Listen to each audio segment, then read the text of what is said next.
We're off. Oh, okay. That's a good way to start. Already, 3 seconds in. You got fluff in your eyes too. Fucking hell. I do. I got Santa's pubes in my eyes. For the benefit of people that are watching this in sort of, July or, August or whatever, it's, this is our end of year show. This is the Christmas Up Late with Glenn and Chloe. And hello to everybody and a Merry Christmas to everybody. I'm gonna Merry Christmas, Merry Crisis. What? That's just how I start my morning. Merry Crisis. So how are you, Glenn? Yeah, I'm doing good. So this is episode 68, and my wife is very, very excited about the fact that the next one's going to be 69. And she's like, "What are you going to do for 69?" And I'm like, "Fucking hell! I trust you." We'll see. Actually, I'm going to keep that in the bank and use that to my theme advantage. Maybe you can sit there like that, and my screen can be like, I'll be on the floor with my legs.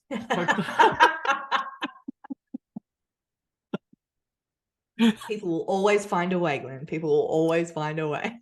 Yes, but no, this is great. This is the end of the year, and to everybody that only watches our Up Late videos, we did a fantastic Christmas party episode of Good Movie Monday, which dropped on Monday. Go and have a look because it is a video, and we rarely do videos for the show, and we save them for the end of year sort of shindig. It was so super fun. It was so super fun. I really enjoyed myself in that episode. So everybody that participates and contributes to Good Movie Monday was there, minus Guillermo, because it was his birthday on the day, but he did phone in a bit of a message for us. So, but essentially that was what, 8 of us all having a good time for a good 90 minutes. And yeah, I just implore everybody to go and have a listen because it's not just movies. We just talked about everything, and you got very loose. Yeah, I had a few beers on an empty stomach, so probably not a great move, but it was for the benefit of the show. Yeah. I sacrifice for my art, Glenn. I sacrifice. Well, I feel like I sacrifice on those episodes because there's no way in hell I can drink when I'm trying to pull 7 other people together for this fucking show, and especially when we get in on the dirty innuendos and then can't stop on the dirty innuendos. Yeah, if that's fun though. That's fun. I mean, you know what I mean. But yes, it was super fun, and it was great to see everybody, seeing as how we don't get to see them very often. We get to hear them, obviously, but yeah, it was awesome. It was such a fun time. So what I've been trying to do for a few years now, which we'll get there one day, it'll take time, but I'm trying to do that podcast as best as possible in one location. So everybody from Melbourne, possibly Sydney, come down and we do like a bit of a round table microphone session and just fucking get loaded on the mic and just have fun. Yeah, that would be super fun. We should even do it in Kentucky. Yeah, so we can get the Bonehead guys as well. Yeah, totally. Go for a weekend. Oh, so what has been happening in the world of movies and shit? So I mean, Avatar has come out. Avatar 2 has come out. I've known a few people who have booked gold class sessions for it. Nice. And they are very excited for it. So from my experience, people are actually quite pumped to see this one. Ben and I went to the premiere for that one at IMAX, and it's great. When I wrote my review for this one for work, my intro line was bigger, better, wetter. Right, and that's exactly what it is. Like it's a much bigger film. It's broader in scope. It's the storytelling and the world building is much better. The animation is infinitely better. It is just a far superior film to the original. So if you like or love the original, you're really gonna like or love this one. And if you don't like the original, and there's a lot of haters out there, this one is worthy of a look in just for the fact that it's different and it is an improvement. It is too long. Let's put it that way. It's far too fucking long. It's 3 hours and 15 minutes. And did you see James Cameron's response to that? No. He's like, I don't want anybody telling me that my movie's too long because I see you all binging Netflix and streaming shit. It's so true. It is true, but I just feel it's a different context. I think films are often harder and more grueling to get through when they're long. Like a show, you can kind of, also when you're streaming, you can pause. You can, you can have a break, you can stretch, you can get a drink, go to the toilet. when you're in IMAX, particularly, you're locked in. There's no going anywhere. And there's like popcorn buckets full of piss laying around. I get it. Anyway, but I am in agreement with him about that. Like, people do binge stuff and they do like to get a lot of content in one place. Yeah. And I feel like people feel differently when they're streaming something off Netflix compared to the movies. It's because they're in the comfort of their own home. They can go in as they please. They can stop it when they need to, blah, blah, blah. And I feel like you're right. That's where the difference is. But I do completely agree with James Cameron. Totally. I do too. And Kate Winslet, I didn't even know that she was in this. And is it true that she holds the record now for holding her breath for the longest amount of time? Well, seven minutes, is that right? I believe so, but I mean, boy, are they milking that for publicity. Like, as if you wouldn't. I know, but how much truth there is to it, I mean, yes, I'm willing to believe it, but I'm also just as willing to accept that they're just, making that shit up to sell tickets. I don't know. We'll wait till the Guinness World Record book thing comes out and we'll definitely see, but I'd be pretty impressed if it was true. Well, the other thing too is if you are going to end up in something like the Guinness Book of World Records, they've got to be on site and present to document that. You can't just say it. That's true. Yeah, that's true. Hey, it's probably all caught on, well, it would be all caught on camera. So if they can release that footage, then that'd be amazing. But yeah, she's in it. I mean, you forget she's in it. You forget everybody's in it. The only one they're all blue. Well, the only one that looks like the human counterpart would be Sigourney Weaver's character. Mm-hmm. And didn't she die in the first one? Yes, but she died. She plays a teenager in this one that was used with her DNA like a clone. Oh, okay. Yeah. So a Na'vi that's spoiler alert. That's not. It's right from the get go. Interesting. Anyway, what else is there been happening? Just looking at my little run sheet here. The Barbie trailer dropped. Yes, I still haven't watched it. You did post it to the group chat, and I haven't watched it.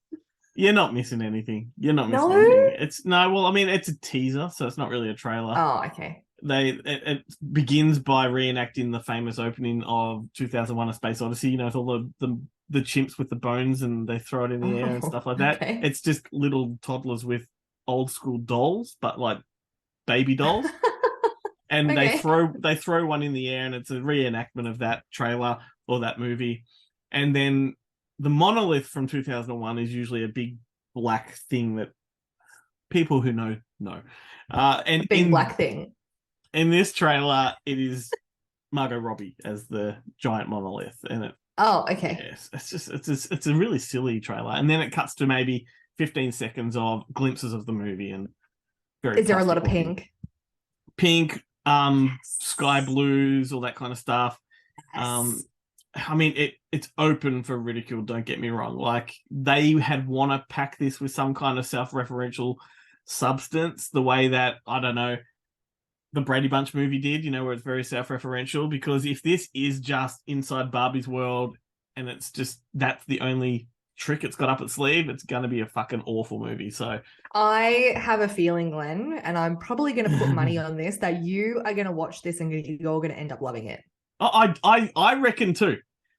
Too. But I'm just saying from the outset, I'm prepared for devastation as well, because it doesn't look great.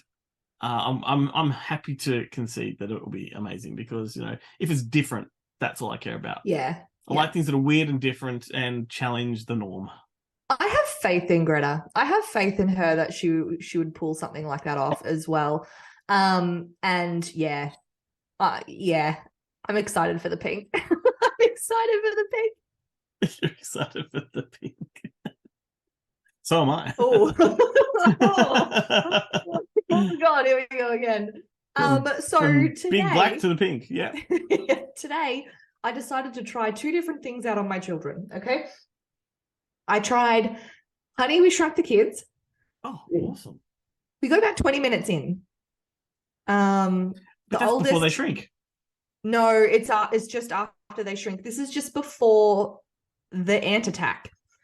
And Henry was not interested anymore. He was just too busy doing other things.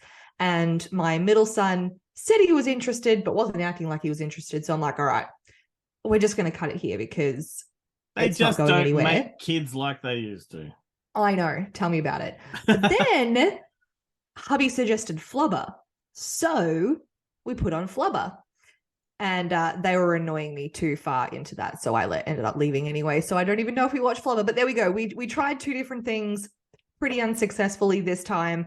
Our record hasn't been stellar the last couple of days with movies. So maybe your kids are just maybe it's the full moon from the last few days and they're just little beasts, but I'm just not into it. It's like they know it's school holidays and they're just fucking throw down. But well, I'm going to try those again because I feel like they're important parts of cinema that they need to appreciate. you parent like I did when my kids were young. And yes, and look, definitely Honey, I Shrunk the Kids is probably more important to get them into, not only because it's a wonderful movie that works well without the prevalence of CGI and all that kind of shit. It's just all practical, but number 4 is coming. Like they are making a new one. Rick Moranis? He's coming out of retirement. Really?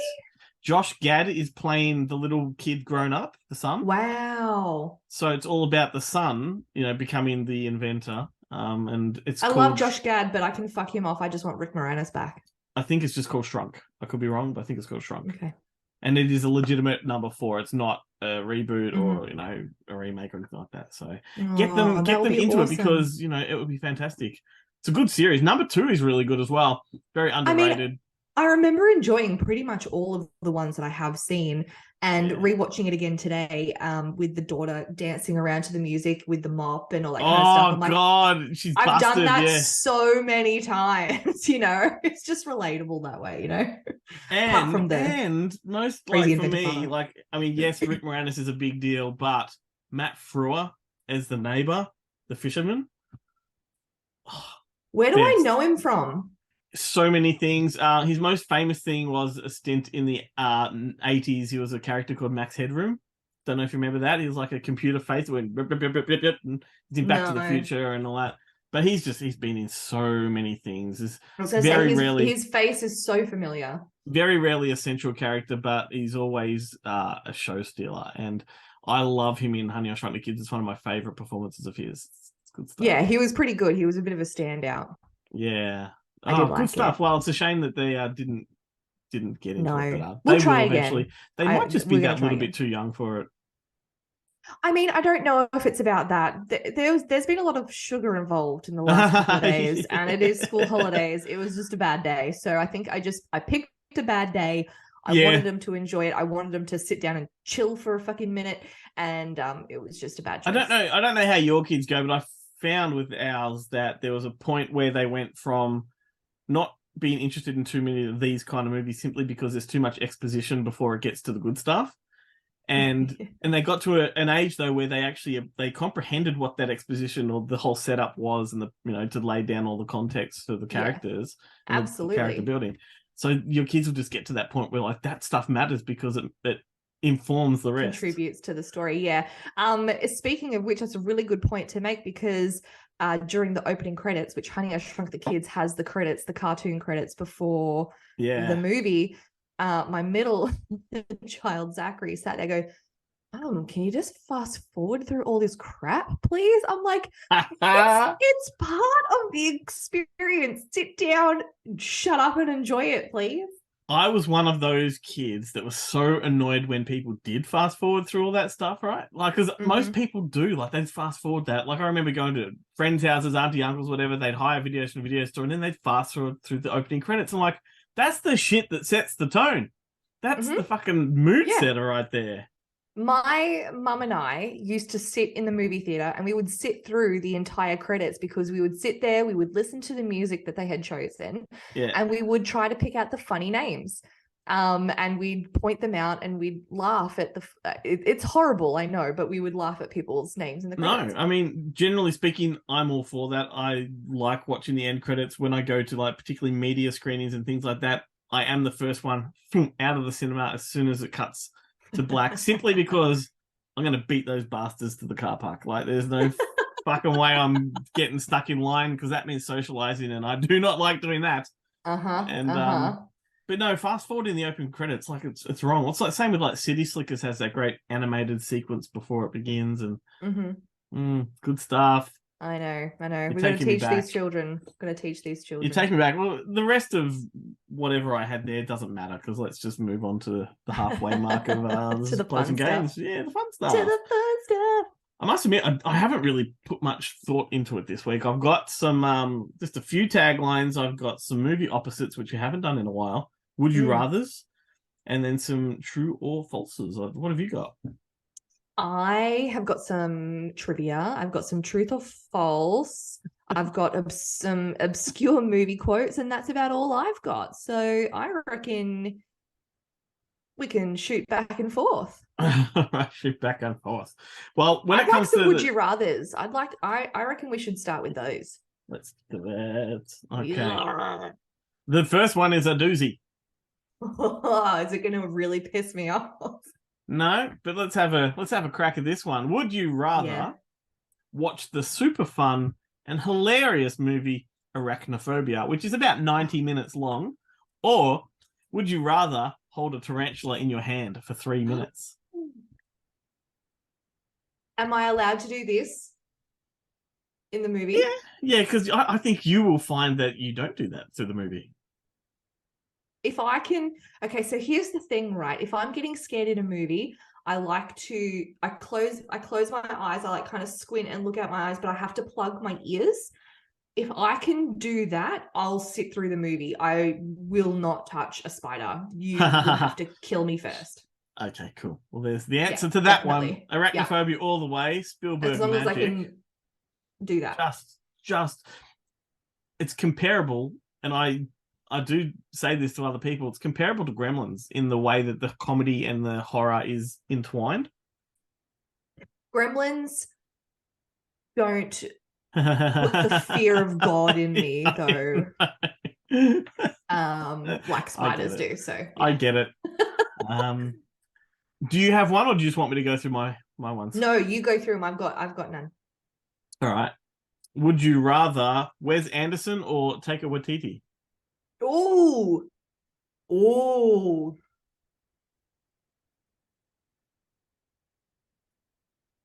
Taika. I don't know if that's a right or wrong answer, so good one.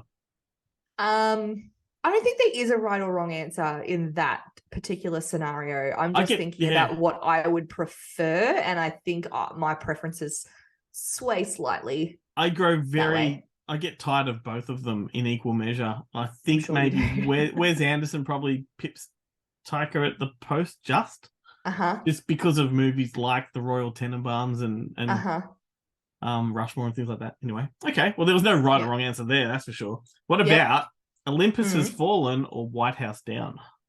Oh, White House Down. I love Channing Tatum.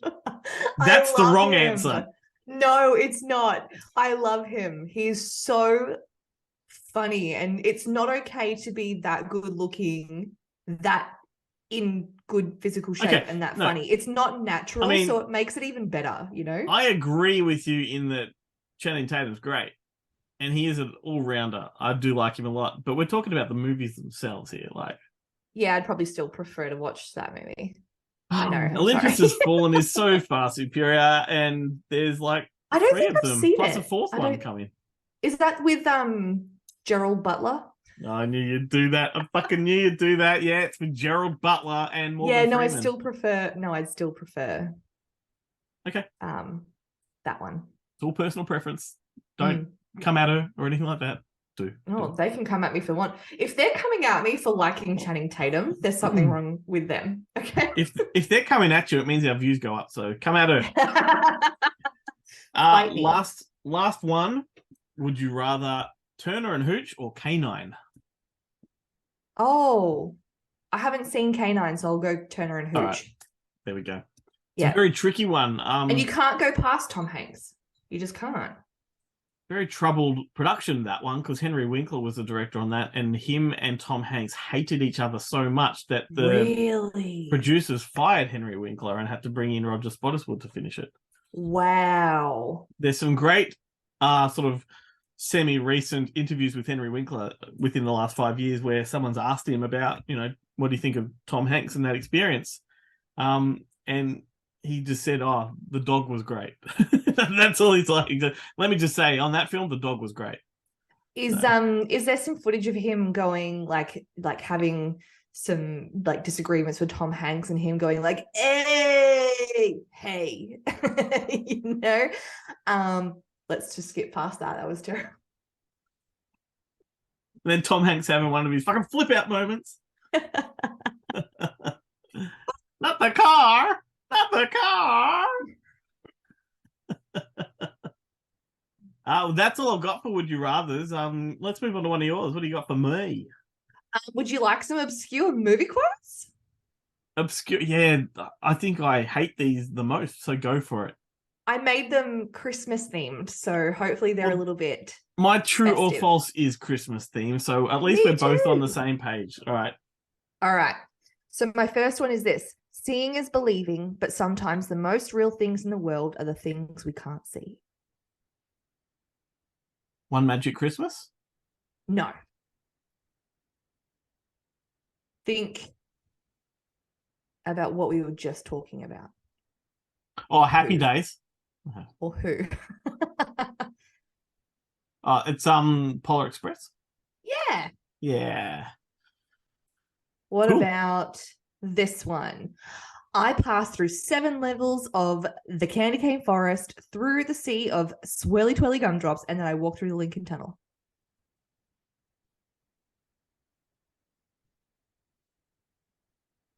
Is that it's not Elf? Yes. It is. Oh, there we Look go. at you. Nice. 2 for 2. 2 for 2. And you'll definitely get this one. This is my last one. I made my family disappear. I'm not even going to justify that with an answer. Not really obscure, I know. I took the word obscure and kind of Did you happen to watch the new Home Alone that Disney did? No. Home Sweet Home Alone. Speaking of Taika Waititi, it's got the little fat kid from Jojo Rabbit is the new lead actor in that one. Oh, I love him. Well, he's the new Kevin I love him. McAllister He's so sweet. for want of a better name, but yeah, not a very good movie. All right. Yeah, I probably still won't watch it, but he is a sweetie. What do we want? Do you want true or false, or do you want movie opposites? What would you prefer? Dealer's choice. Dealer's choice. Let's just go for true or false to begin with because it's Christmas themed. And I think I've got 6 of them. Let me get that handy pen out. Do you want to go one for one then? Oh, you do have some true or false. That's right. 1 for 1. Sure do. 1 for 1, and we'll just give the answers Christmas as we go. edition. All right, sounds good. You go first. Oh, I'll go first because I got more. All right. Okay. All right. One More Sleep Till Christmas is a tune sung by Kermit the Frog in Muppet the Christmas Carol. True or false? Oh, far out. We only talked about this on the Christmas party episode. And it's of all the Muppet movies, it's probably like one of the top 3 of all the Muppet movies as far as the best, but it's the one I've probably watched the least. I'm going to say false. Mm-hmm. False. It's definitely true. Okay. Bugger. Yeah, One More Sleep Till Christmas. It's sung by Kermit. One more sleep till Christmas. Is that how it goes? Is that? Oh my gosh, you're so good at these. How have you been keeping these all locked up? Honestly, Is that how the song goes? Because I don't know the song. That I imagine that's the way the melody goes. Like, one more sleep till Christmas. No? I have no idea. All right. True or false? The Santa Claus, starring Tim Allen, was written for Bill Murray. Oh, I'm going to say false because I reckon he was too old by that point. No, it's very true. Oh. And he didn't want to do it because he didn't think that the comedy was aligned with his comedy. And also he didn't think favorably of Scrooged, which was the other Christmas movie he had made a few years earlier, which has gone on to be a fucking bona fide classic. Mm-hmm. A fucking great movie, but yeah, so there you go. Interesting. Hang on. Ready? Everyone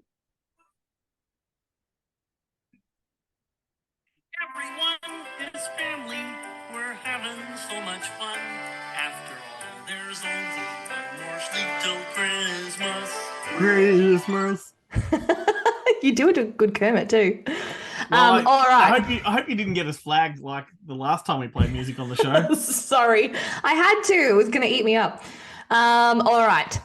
Baby It's Cold Outside is the Christmas song that has appeared in the most Christmas movies. So it's Baby It's Cold. Let me start that again. Baby It's Cold Outside is a Christmas song that has appeared the most ever in Christmas movies. True or false? I gotta say false. That would be a good choice because it is false. Bonus points if you know what the most used Christmas song is. Is it Hark the Herald Angels Sing? No. Jingle bells, Batman smells, Robin laid an egg. Yeah. As much as I adore Christmas, I hate Christmas carols. Me too. I do enjoy Mariah Carey at Christmas though, because I do enjoy her music. I think it's because That's all I enjoy it for. We've both worked in retail and we know what Christmas carols can do to you. Yeah, exactly. All right. Here we go. True or false? A Family Man, starring Nicolas Cage, is a loose modern retelling of It's a Wonderful Life. Oh, that seems true. That is true. Yeah, that seems true. And of course, Nicolas Cage would do it. Yeah. A Family Man is just, in and of itself, a pretty good movie. Got Don Cheadle in it. It's and yeah, the story structure is It's a Wonderful Life, but it just stands alone as its own little thing. It's good. Cute, very cute. All right. So George Bailey is ineligible for World War II or ineligible to go to World War II because he is blind in one eye. He's here. He's ear. He's deaf in one ear. Hot dog. You got it. You knew that before I even finished. I've seen that movie more than any other Christmas movie I on figured Earth. you'd get that one. All right, let's stick with that theme. One Magic Christmas, starring Harry Dean Stanton, is a loose modern retelling of It's a Wonderful Life. What's it called? One Magic Christmas. It's got Mary Steenburgen in it and Harry Dean Stanton. It's a fantastic Disney film. Very dark. You said it's a loose adaptation of It's a Wonderful Life. A loose modern retelling of It's a Wonderful Life. I'm going to say true then. Yeah, it is true. Yeah. It's a fantastic film. I went to see this theatrically at the cinemas in 1986, I think it was. And it stuck with me for life. It's What's it called? One Magic Christmas. And it's all about a single mother. No, she's not single. But the movie's mostly about her. She's lost her Christmas spirit. She's very depressed, like almost suicidal in being depressed, and can't afford Christmas presents for her kids. But her daughter wants to keep the Christmas spirit going, and the mum is just like, no, we're fucking canceling Christmas this year. We just can't afford it. And the little girl, the daughter, is visited by an angel called Gideon that tries to help the daughter bring the Christmas spirit back. And yeah, and in that it's sort of very much like It's a Wonderful Life, because the mother gets a taste of what life would be like if circumstances were different. Yeah. And she comes to realize like how good she's got it, even though she's not got everything, you know. And who's the lead? Did you say Mary Steen? Mary Steenburgen, Doc Brown's girlfriend Clara from Back to the Future 3. Yeah. I know who she is. Yeah, I was wondering why I recognized that name. Oh my god, I love Back to the Future 3. Yeah, same. Can we detour really quickly from Christmas movies? Yeah. Can you tell me we've probably discussed this. What's your preference for Back to the Future? In order? Oh my good. Well, I think honestly, it chops and changes, but I think just 1, 2, 3. I just think really I treat it like one movie. I really do, because you can do. You can definitely do that. You definitely do the marathon, do that, and it's seamless. Like they don't break. 100%. Yeah. If I just wanted to let's say number 1's definitely the be all and end all. But if number 2 and 3, if I just randomly thought, let's watch a Back to the Future movie, I'd probably go for number 3 first. Yeah, so that's my preference. My preference is 1, 3, 2. That's how I would watch. That's how I would prefer to watch them. And sometimes I would even choose number 3 over number 1, depending on my mood. Sure. Fair enough. I love number 3, but yeah. No, number 1 definitely for me is Everything. And it was only ever made to be a standalone film, and the whole to be continued at the end was just a joke. Like that was a gag, that they thought because it's a time travel thing, that would be funny. But it also just the studio made a lot of money and it left that window open for them to go, well, let's do another one. But Fun fact, it's such a good series. My mum made me watch Back to the Future when I was younger, probably a bit too young to watch it because she was so in love with Michael J. Fox. Like that's her like be all and end all. That was her huge crush. And it's really funny because she was like 6 foot by the time she was 13. So she's not a small lady. She definitely had it in for the Michael J. Fox. I'm pretty sure every girlfriend Michael J. Fox has ever had has been much taller. Yeah, I'm sure. Yeah. Oh, all right. Okay, man. my turn. I feel like watching that now. Yep, go for it. All right. So Randy is the name of Ralphie's younger brother. True or false? False. It's true. His younger brother is Randy. Yeah. I spoke way too soon. I just fucking let it out. And you know what really frustrates me about that more than you can imagine is that I watched the sequel last night.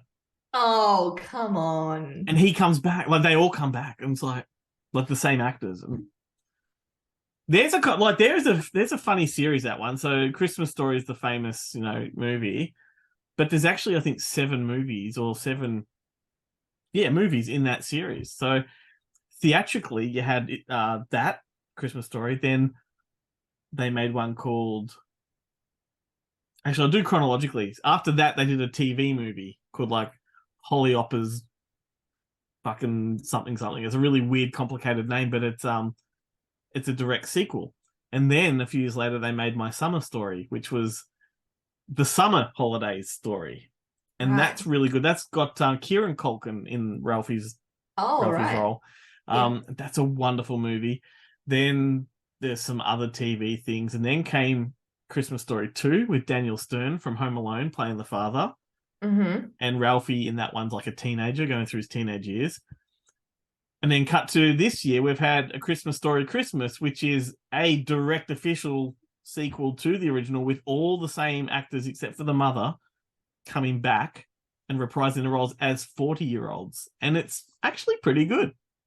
Wow. Is that just because it's nostalgic though, or does it actually have some ground? No, it's got some ground because I was watching it with my wife, and at one point...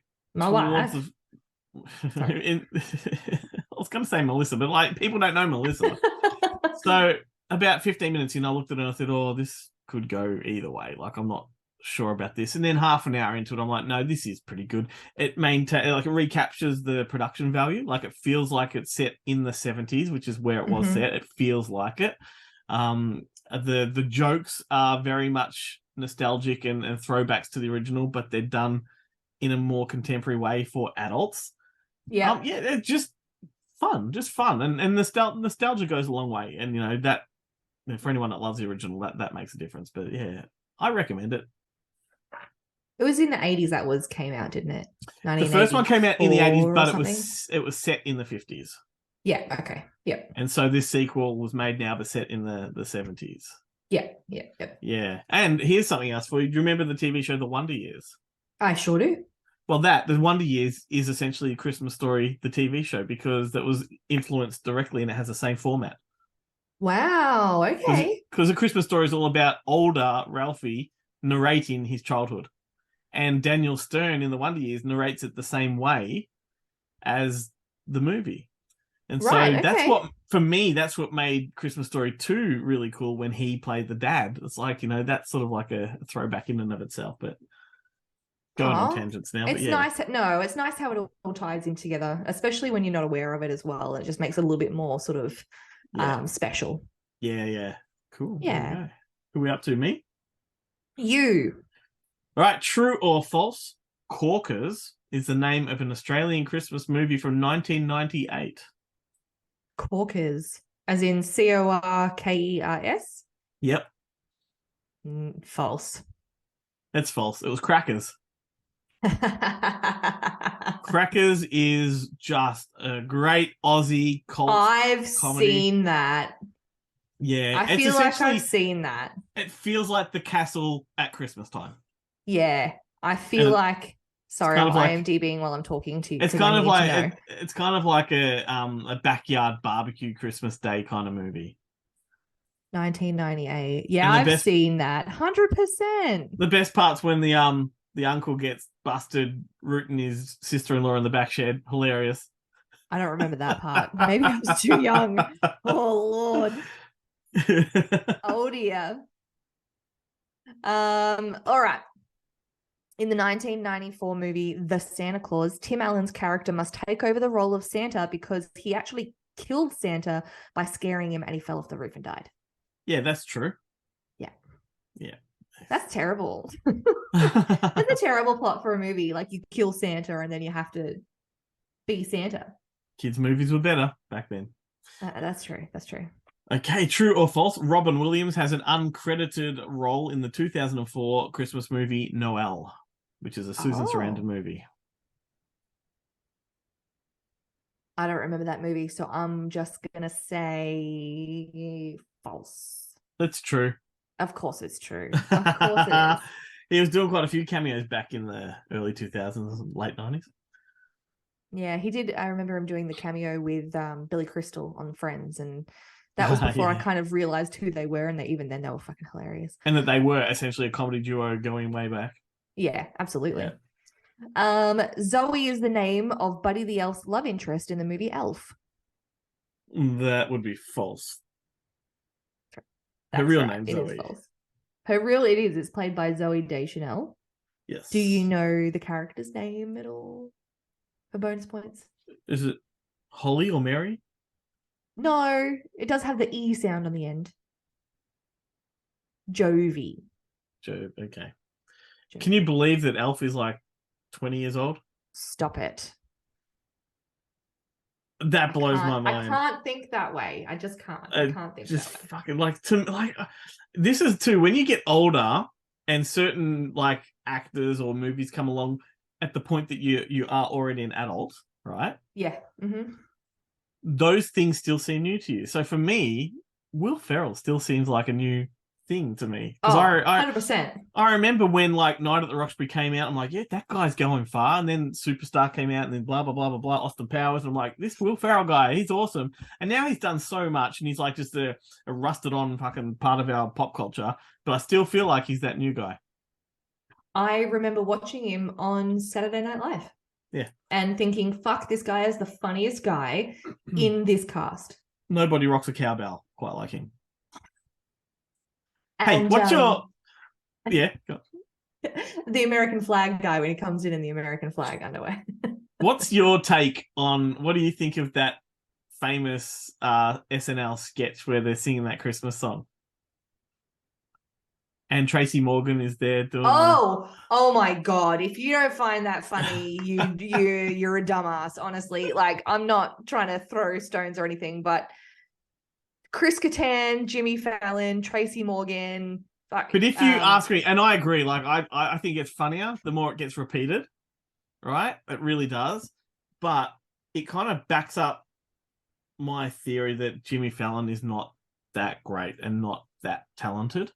I think he's a bit of a hack. And you watch those, he's the only one that busts character. Like he giggles too much. That's his shtick. That is his shtick. He's the I breaker. don't like it. He's the breaker. Yeah, but that to me is not shtick. That to me is incompetence. No, that's his shtick. He's super talent. No, I can't agree with you on that. I love him too much. I'm sorry. I certainly don't love him, but we'll agree to disagree on that one. That's okay. Okay. I mean, you can't get worse than James Corden, really. So let's I'd take Fallon over Corden any day. I do like Corden, but I'd take Fallon over him. Ugh. All right. So is it my turn or your turn? Yeah, it's your turn. I did the Robin Williams one last. Oh, yes, of course. Yeah. Anthony Michael Hall plays Rusty in the National Lampoon's Christmas Vacation. That's true.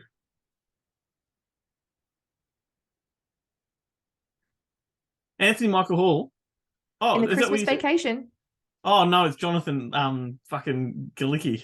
Johnny Galecki. You said his name and my brain went to vacation. Fucking hell, I know. Glenn. Fucking hell, Glenn. I knew I'd get you with that one. At least I knew who it was. That's true. And who played Audrey? Fucking. Oh my god! I just had her in my brain. That's not somewhere you want her. I'm not going to remember her name now. Juliette It was in Lewis. That's it. Oh, she's got that. She's in Yellow Jackets at the moment. She's amazing. She is. She's always a psychopath. I know. She plays a great psychopath. Yeah. All right. Is it my turn? Oh, your turn. Sorry. My last one. Turn. My last one. Drew Barrymore and Keanu Reeves starred together in a remake of Babes in Toyland. Oh, so they've never done a movie together. They have. 1986, it was a TV movie called Babes in Toyland, which is a remake of the Disney film. Drew Barrymore would have been about 11 or something like that. And she played a girl that woke up in Toyland. Wow, that's cool. Yeah.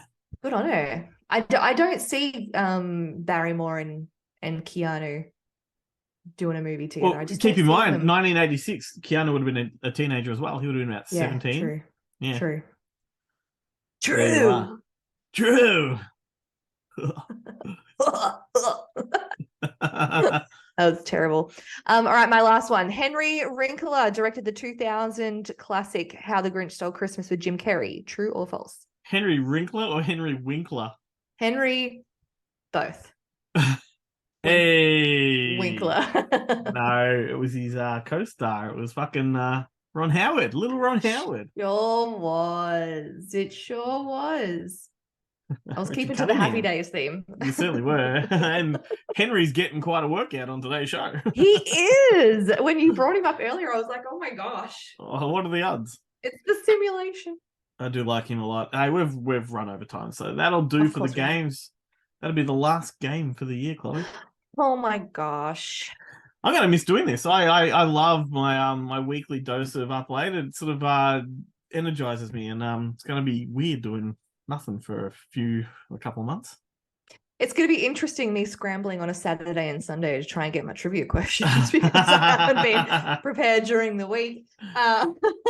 Well, all that people need to know is that we will be back next year, early March. We haven't locked in the date yet. Good Movie Monday comes back on the 6th of March, so around about then we will return as well.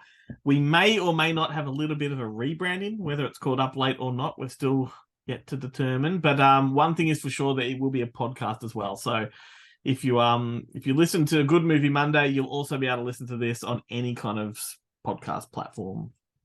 Which I have had requests for. So it's good that we have plans to do that. So yes, so that is actually happening, and looking forward to that. But yeah, end of the year. I hope you have a Merry Christmas. Thanks for sitting here with me every week. It's the best. And thank you. You put so much hard work into these sorts of things, Glenn. And you heard us all say it on the Monday episode, but we appreciate you. You work so hard, and we love you. So Merry Christmas. Look, yeah, and Merry Christmas to our Up Late family as well, because they've been supporting us as well. So Merry Christmas to them. No matter how much content I give you to hate on me at TikTok, I still love you all. So well, look, just to add on that, I don't want to blow smoke up your ass or anything, but when you say that I put so much work into this, I put a lot of work into it, but I couldn't possibly produce any of the content we do without all of you guys contributing. So it's a team effort. I certainly don't take credit for it, and you'll hear me say that on the show all the time. That particularly with Good Movie Monday, that is the Ben and Glenn show. So we're both in it. This is the Glenn and Chloe show. We're both in it. So it's as half yours as it is mine. So thank you. Thank you. Unlike Ben, you put a lot of work into this. Boobs, don't get angry at me. It's fine. All right. Thanks, everybody. Have yourself a great Christmas and Happy New Year, and we'll see you in March. Bye, everybody. Merry Christmas. Merry Christmas.